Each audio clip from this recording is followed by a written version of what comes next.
to you. Thank you very much, Shireen. Well, I also want to thank you everyone for your time and for joining us on today's session. We have prepared a few slides about the DIFC, the DFSA, and considerations that you might need to have in mind when performing your activities in the center. I also want to congratulate you on joining the FinTech Hive, and I hope that you find this presentation useful. And for the questions, please feel free to write them on the chat box, and when we finish the presentation, we will be looking at them and we will try to answer all of your questions. So we represent CCL Limited. CCL is the first consultancy firm that was established in the DIFC.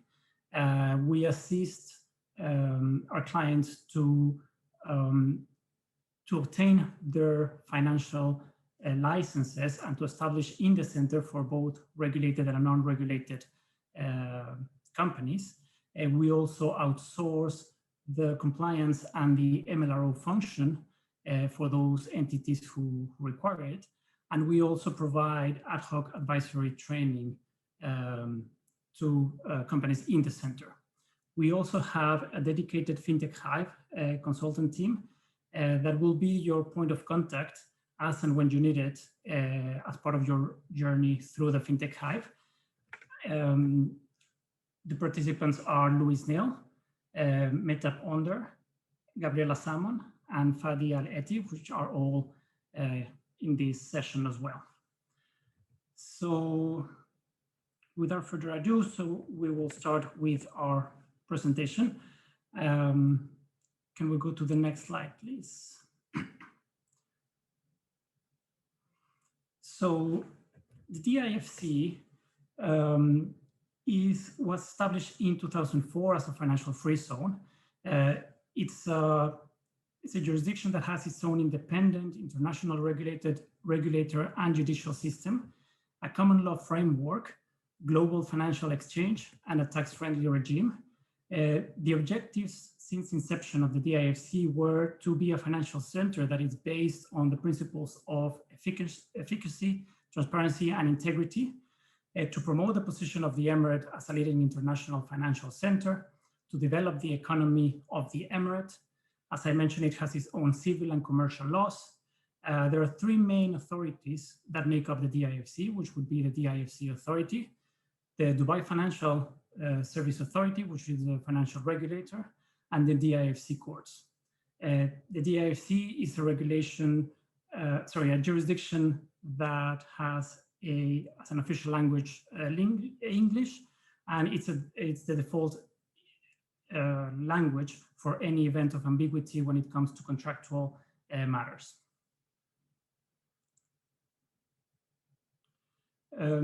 One of the main characteristics of the DIFC is that companies can have up to 100% of foreign ownership. There is a 0% tax rate on incomes and profits. VAT has been applied since January of 2018. The main currency in the DIFC is the US dollars. It has been built, or the laws have been built according to the high standards, laws, rules, and regulations recognized by the international community. There are a variety of legal vehicles that can be established in the center, and the DIFC is a platform to access regional wealth and investment opportunities.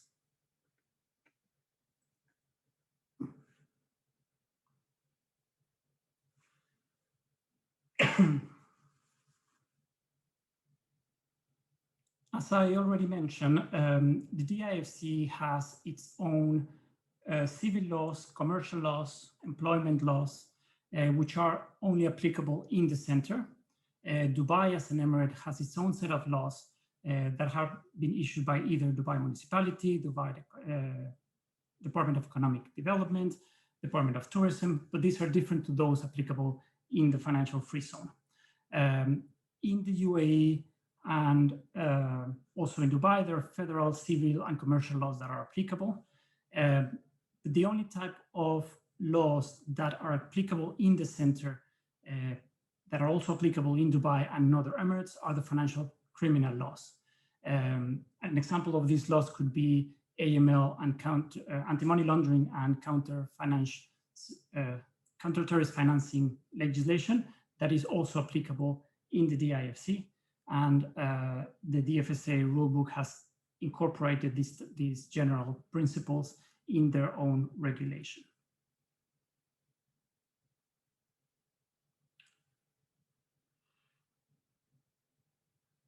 The Dubai Financial Service Authority is the financial regulator in the DIFC. It's a purpose-built integrated regulator in the sense that is the only regulator for different type of activities. Other jurisdictions in the world will have or could potentially have separate regulators for separate business activities, insurance, etc. Whereas in the DIFC, there's only one financial regulator. It has been setting world-class standards based on international best practice and expertise. It's a completely independent body whose autonomy is being warranted by law. It's a risk-based regulator in the sense that the oversight that it will do to firms would be based on the type of risks that these businesses bring into the center. So, and spending more time and oversight on those businesses that are considered as higher risk from a regulatory perspective, and allowing a little bit more of opportunities to reduce these regulatory burdens to firms. And it's an integrated regulator that supervises, as I mentioned, exchanges, insurance markets, banking activities, commodities, futures trading, collective investment funds, etc. So we have just one regulator for all the different financial activities.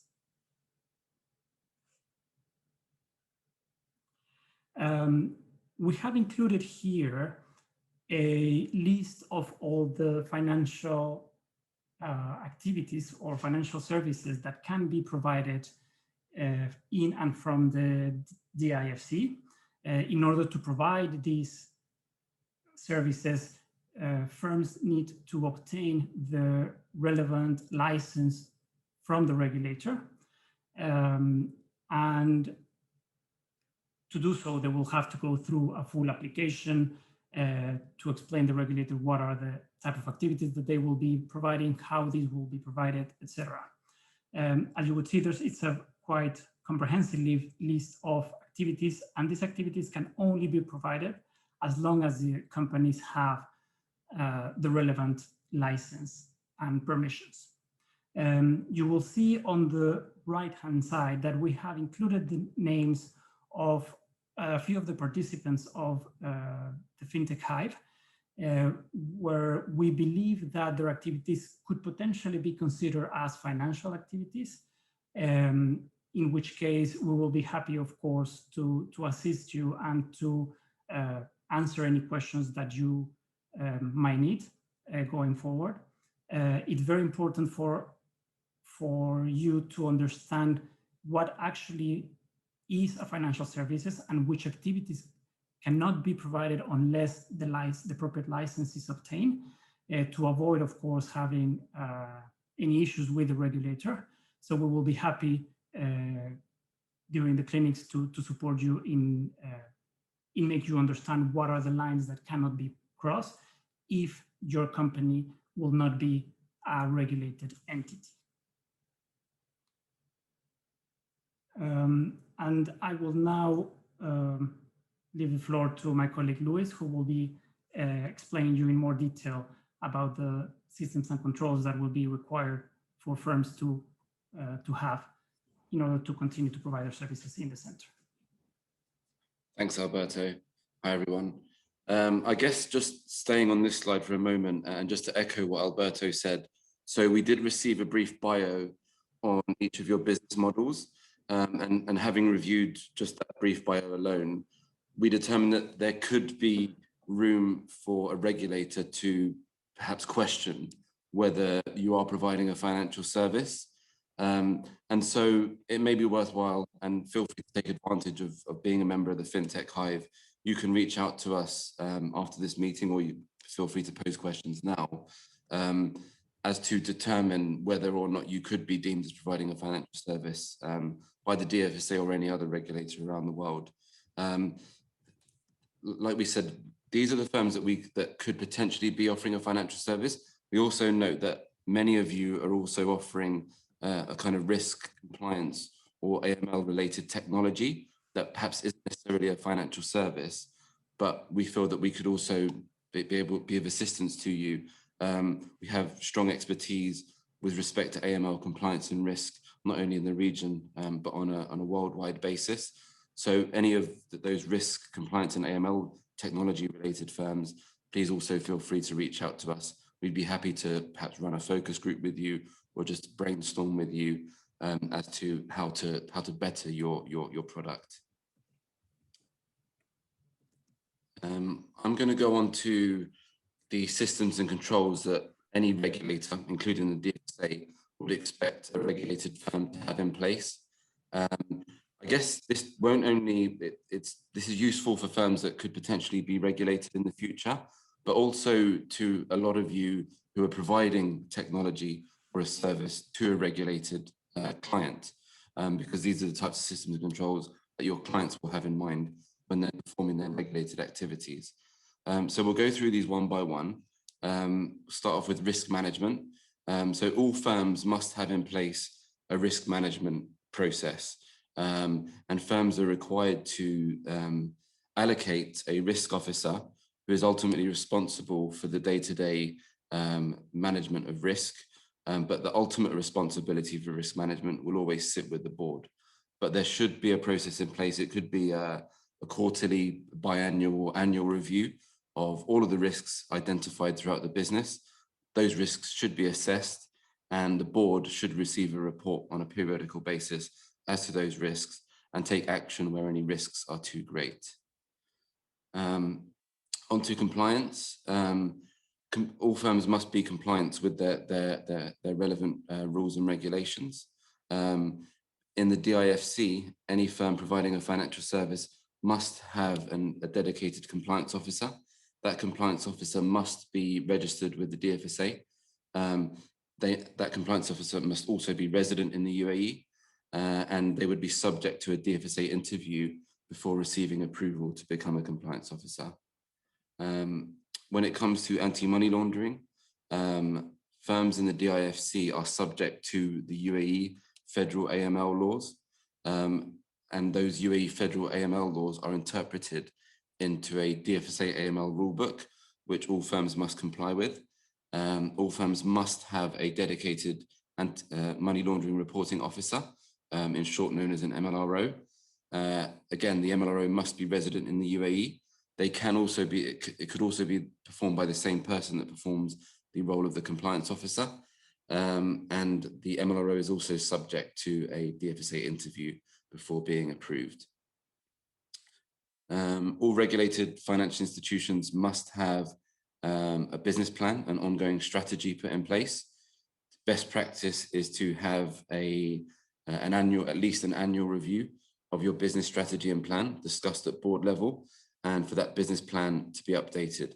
And generally what a regulator would like to see is that you are projecting for the future. When it comes to the financial projections, they would like to see a 3-year projection into the future. And when it comes to the strategy, they expect you to at least have a plan for the next year in place. Management information. So again, it's the responsibility of the board and the senior management of the company to have full oversight of the goings on of a financial institution. So all departments at perhaps the lower levels of a company should always be feeding information upwards to the board so that they constantly have oversight and understanding of what's going on in the company. Things like trading data, compliance reporting, any errors that may occur, breaches that may occur on a departmental basis should always be fed up to the board as soon as possible, if not immediately. And then there should generally be kind of periodical reporting, even if it's to confirm that there's been no significant issues. That reporting should happen periodically, whether it's weekly, monthly, or quarterly. But ultimately, each department of a company should be feeding information outputs to the board, so the board is always aware of what's happening in their business.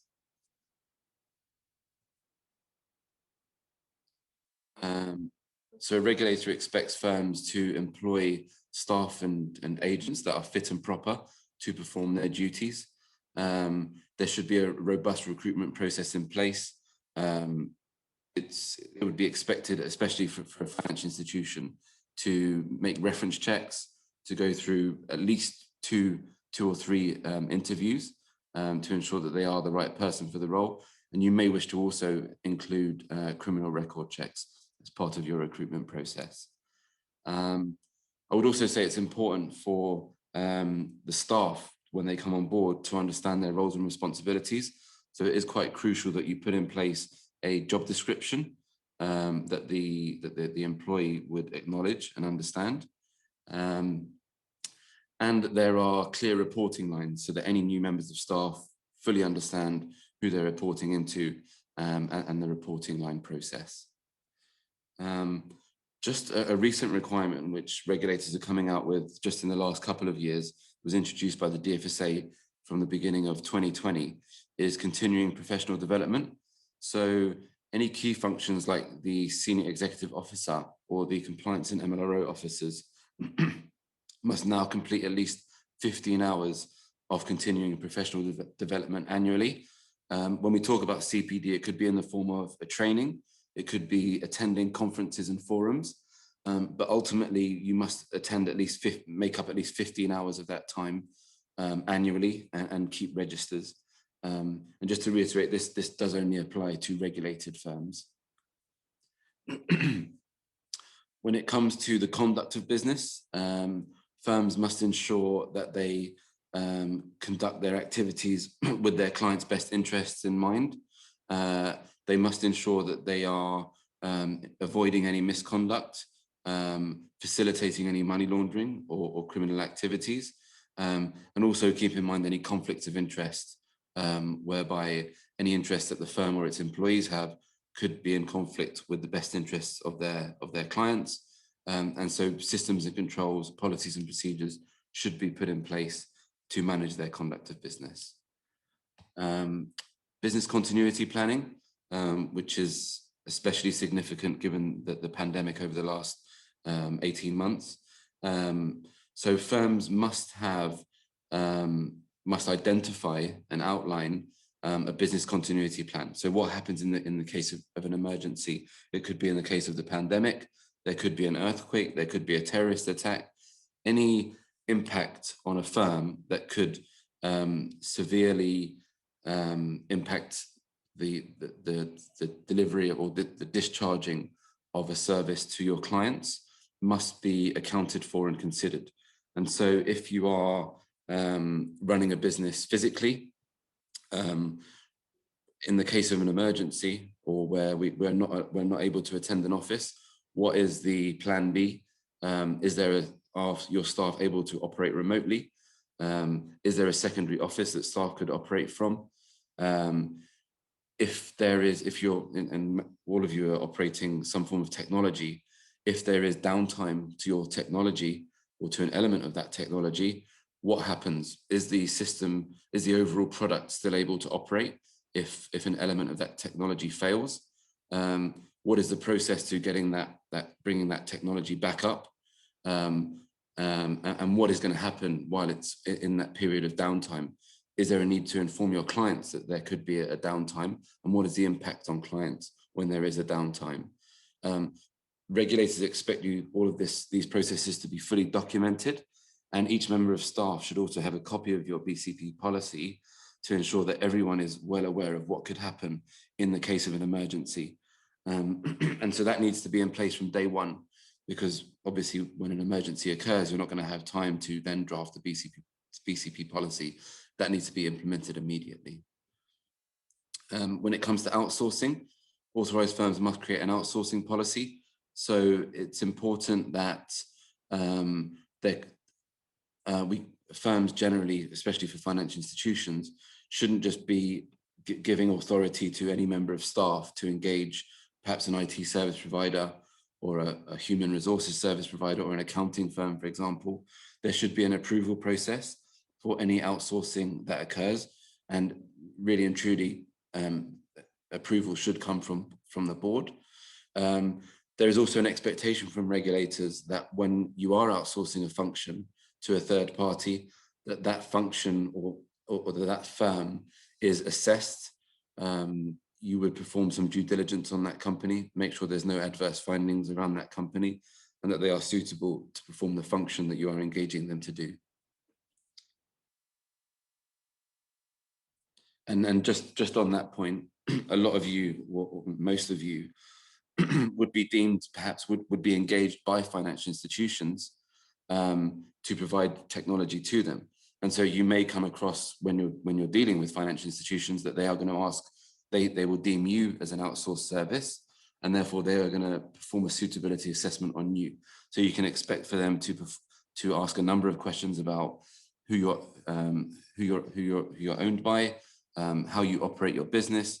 Do you have any business continuity systems and controls in place, so that if there's downtime in your technology, obviously the financial institution is going to be impacted. So the financial institution is going to inquire with you, well, what happens in that scenario? Can that service continue? And what is the impact ultimately to the end client of the financial institution if your technology is to fail?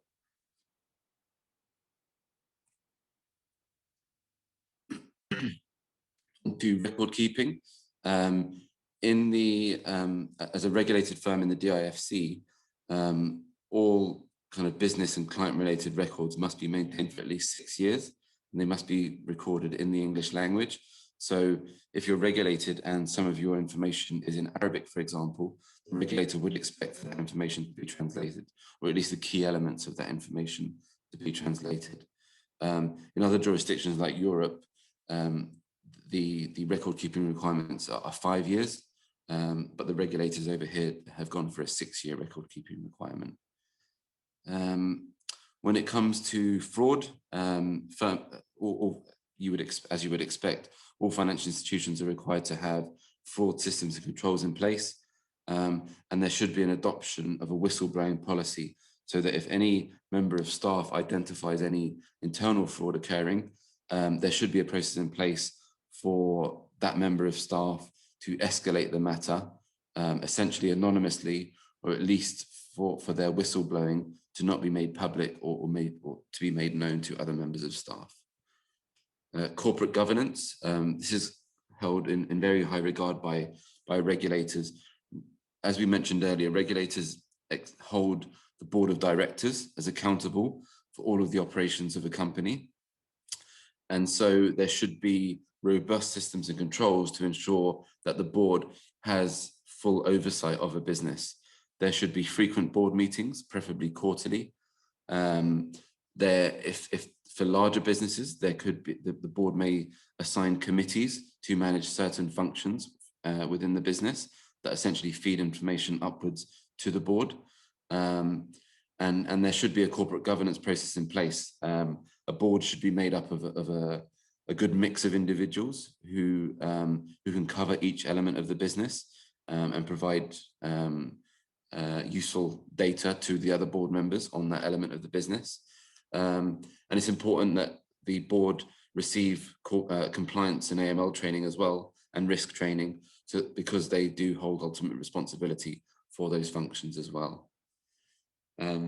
Any members of the board must be approved by the DFSA, and any changes to the makeup of a board must also be communicated and approved by the DFSA. There are capital requirements for, depending on the type of financial service that you offer. We'll come on to that in a moment, but ultimately there are different types of categories which determine your capital requirements, and depending on the type of financial service that you offer, you will be placed into one of those categories. Regulatory reporting. So there are a number of different types of reporting that are required to be provided by financial institutions in the DIFC. They go straight to the DFSA. Things like financial reporting is provided online on a quarterly and annual basis. Things like AML reporting and funds marketing reporting, for example, is made to the DFSA once a year. And the way that firms communicate with the DFSA is through an online contact form. Each firm is given their own unique login details to that form, and that is their method of communication to the DFSA. Any message that you send to the DFSA have a responsibility to, or an obligation to, respond to you within 48 hours of receiving that message. We'll just come on to the different types of licenses now within the DIFC when it comes to providing a financial service. First, we have the DFSA Innovative Technology License, known as the DFSA ITL, which I'm sure many of you will be familiar with, or at least those who could be offering a financial service would be familiar with. And this is basically a new scheme devised by the DFSA that's been running for around 3 or 4 years now, whereby if you offer a financial service that is part of that makes up part of the DFSA framework, and the way that you offer that financial service is deemed as innovative, then you are eligible. You could be eligible to apply for a DFSA Innovation Technology License. What that license essentially would mean for you is that you can enter into a regulated sandbox environment and test your product under a restricted regulatory regime with reduced capital requirements and costs associated to that. So essentially, what that means is the DFSA would allow you to come in, test your financial service, perhaps on a limited number of clients, and they would disapply a number of the regulations that would typically apply to a fully fledged financial service provider. So things like capital requirements, audit requirements, certain conduct of business requirements would be waived to allow you to test your product freely to those restricted number of clients. The way that the process works when applying to receive an ITL is you would first apply to enter the DFSA cohort, which is the first gate that you would go through. Once and the kind of test to allow you into the cohort would be that there's 2 boxes that need to be ticked. One, are you offering a financial service that could be that is already part of the DFSA framework? And 2, is your product innovative in the eyes of the DFSA? Once you get through that first gate, you would have some discussions with the DFSA. And if the DFSA think that you could be eligible and suitable to operate under a regulatory environment, then the DFSA will let you through that second gate and award you that ITL so that you can begin operating under the restricted ITL environment. Both the cohort application and the second application involve online application forms. But once you get through that first gate, that's where the real dialogue with the DFSA begins. And once you get through that second gate and you begin business, you can essentially operate that ITL business for between 6 to 12 months with ongoing dialogue with the DFSA, giving them updates on progress, any challenges that you've faced. And then at the end of the 12 months, it would be down to you to decide whether you wish to now graduate from the ITL and become a fully fledged authorized firm regulated by the DFSA, at which point in time, all of the restrictions would be lifted and you would operate as all of the other fully fledged DIFC firms operate. So that's the ITL option. The other option is to, if you feel that there is not a need for you to test your product, your regulated product, and that you want to jump right into offering a financial service as a fully fledged firm, you would do that, and you could do that by just going through the application process for a fully authorized firm. And what that application looks like is, first step would be to kind of identify and determine precisely what financial services as defined by the DFSA you are offering. So for example, is it advising on financial products? Is it managing assets? Is it arranging deals and investments? It's important for you to determine and precisely understand exactly how you're offering a financial service and how it meets the definition as defined by the DFSA of that financial service. You would first reach out to the business development team of the DIFC, who would take a look at your business plan and discuss whether you are a suitable candidate for the centre. And because obviously the DIFC has to take into account their own reputational risk and model and determine whether you are eligible to meet that criteria of the DIFC.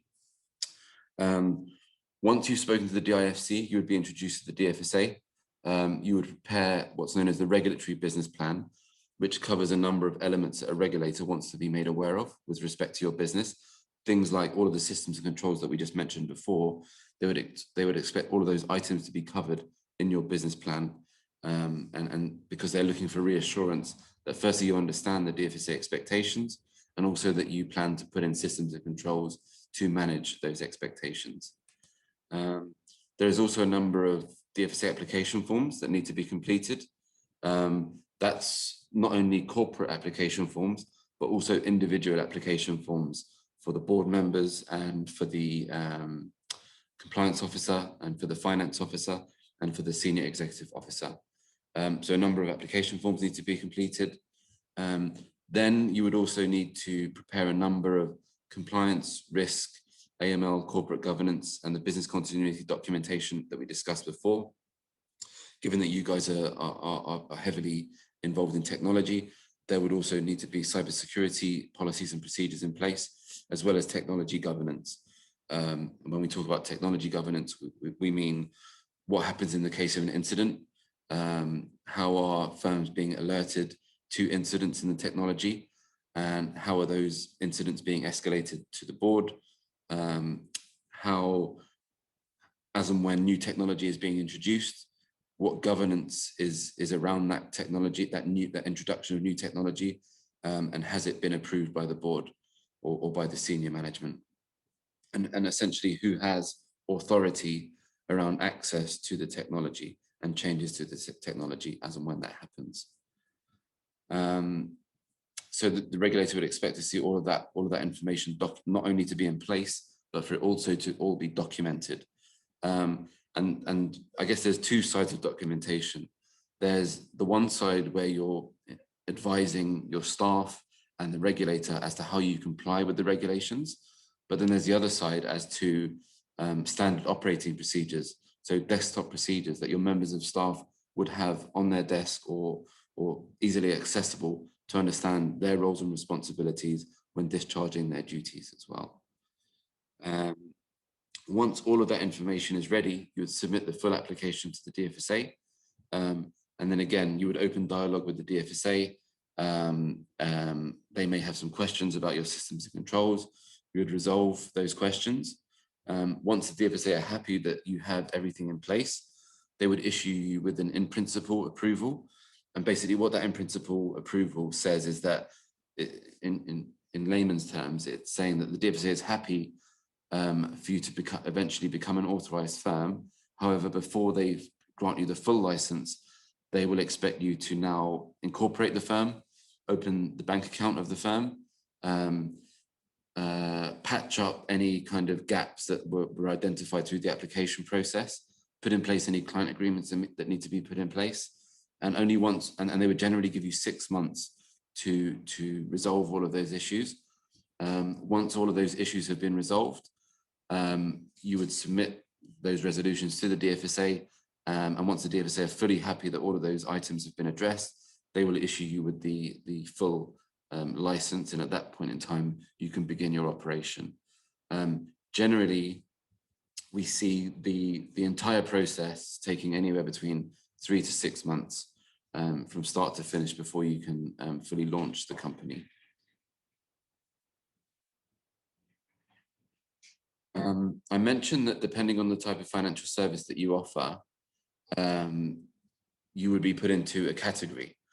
And that category determines not only your capital requirements, but also the costs, the cost of the application for the DFSA to review that application, and also ongoing costs that you pay to the DFSA for them to supervise you as a regulated firm. So on your screen now are the different types of categories of firms.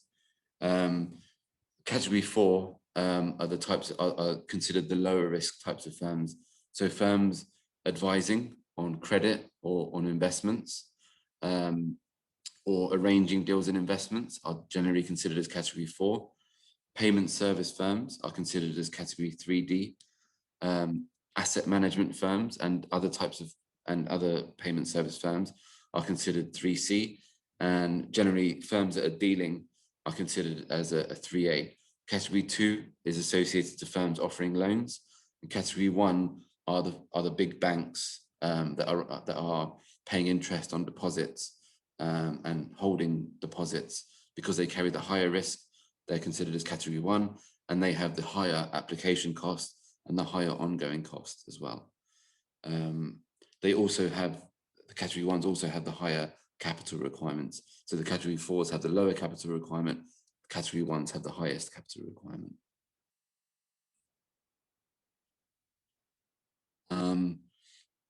In addition to DFSA costs, firms also need to consider DIFC incorporation costs.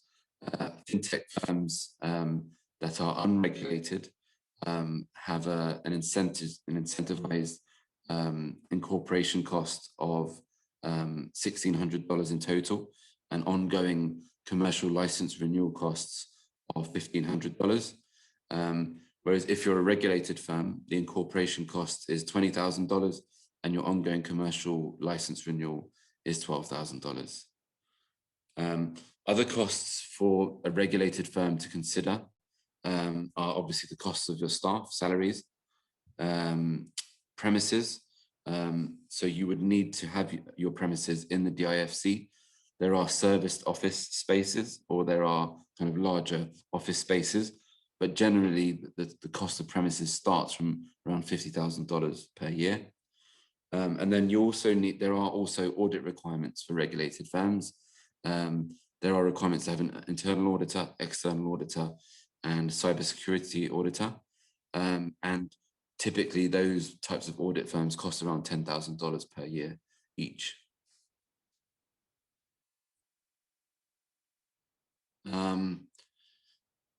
Lately, as I'm sure you're all aware, not only the DFSA, but regulators worldwide are, I think, probably the hottest topic for them at the moment is cybersecurity.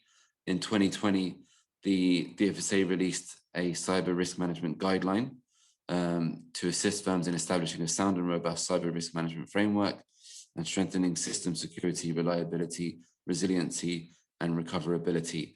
At this point in time, there are no hard regulations around cybersecurity. However, the DFSA has released the guidelines, and we are expecting in the near future for there to be explicit cybersecurity related regulations. Nonetheless, there is a strong expectation from the DFSA, if you are operating technology, to have in place robust cybersecurity systems and controls. Firms are also encouraged to implement a framework consistent with the guidelines, which are based on the G7 fundamental elements of cybersecurity for the financial sector. So if you haven't implemented, or if you're not familiar with those fundamental elements set by the G7, I think it's important for you to look into those now, and perhaps run a cross-check as to your systems and controls to ensure that your cybersecurity does incorporate those fundamental elements, because without doubt, whenever you're engaging your clients, they're going to be checking whether you have these in place, and also whether you have performed any audits on your technology, and they may ask for evidence of those audits at the time of engagement.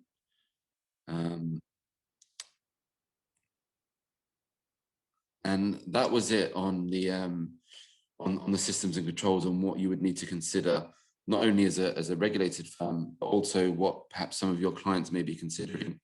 That's important for you to know when you're offering your technology service to them. Any questions? I don't think that there are any open questions. Would anyone like to pose any question at this time? Louis, I think you had a question. Oh, sorry. Just need to find it. There it is. So Jawad is asking, for the first year, do you pay an application fee plus the ongoing fee, or does the application fee cover the first year of ongoing fee? So, yeah, good question. So you would pay the application fee, and then at the point of time that you receive your full license, it's prorated for the remainder of that year. So for example, if the fee was 15,000 for the year and you were authorized in May, and your license were to begin from June,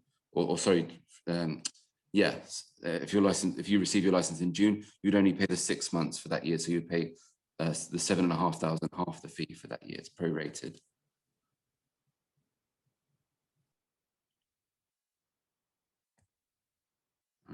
Any other questions?